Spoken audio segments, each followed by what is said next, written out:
Hello guys, happy Diwali. কেমন আছো সবাই? এটা হলো আমার কালী পুজোর সন্ধ্যার ভিডিও। চলো তোমাদের সাথে ছোট্ট করে কালী পুজোর সন্ধ্যার ভিডিওটা শেয়ার করি। সন্ধ্যাবেলায় রেডি সেডি হয়ে ভাইয়ের সাথে বেরিয়ে পড়েছি। আর প্রথমেই ভাই নিয়ে চলে আসলো বাজির দোকানে মাম্মামকে কতগুলো বাজি কিনে দেওয়ার জন্য। আর বাজির দোকানের সামনেই ওই যে ফুচকা দাঁড়িয়ে আছে, উফ দেখেই জিভে জল চলে আসলো। তাই ভাই আমি মাম্মাম তিনজনে মিলে ফুচকা খেয়ে নিলাম। এই দাদারা না ফুচকাটা বেশ ভালো করে। এবার দেখাই, এটা হলো আমাদের পাড়ার প্যান্ডেল। কি দারুণ হয়েছে না? বিয়ের 6 বছর পর এই প্রথম কালী পুজো দেখলাম।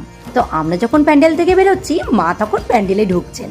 তাই মায়ের দর্শনটা করে মনটা ভালো হয়ে গেল, কারণ প্যান্ডেলে যদি মাই না থাকে ভালো লাগে বলো তো? তো এরপরে একটু মেলা ঠেলা করে তারপরে বাড়ি চলে আসলাম। আর বাড়িতে এসে এই যে বাজি ফোটানো শুরু করে দিয়েছি আমি আর মাম্মাম। বাজি আমিও খুব ভয় পাই, আর মাম্মাম তো আমার থেকেও বেশি ভয় পায়। ওই টুকটাক একটু তারাবাজি, রং মশাল আর চরকি ফাটিয়ে নিলাম। আর এইভাবেই খুব মজা করে কালী পুজোর সন্ধ্যাটা কাটালাম। তোমরা কেমন কাটালে অবশ্যই জানিও কিন্তু। টাটা।